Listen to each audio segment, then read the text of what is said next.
I don't think they ever got that far. I totally agree. And again, huge fan of his, and I'm gonna buy that book now because I was just amazed.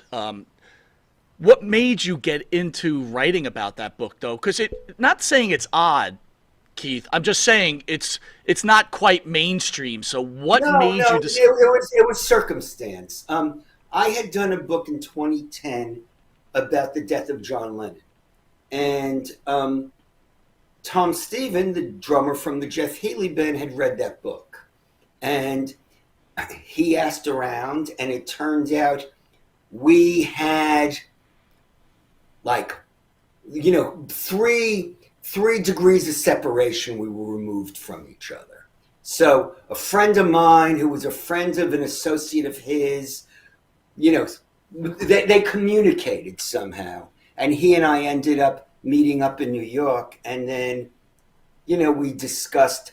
I was nervous because I was afraid the book wouldn't get published, and I don't take money from people if I can't guarantee them that their product will be published. But we worked something out, and the book did end up being published. And it's not just a story about the Jeff Healy Band. I feel it's a story about every band, and maybe it's a little bit like any entertainment form, including the wrestling business. Tom said when they weren't making money and when they were just struggling, they were brothers.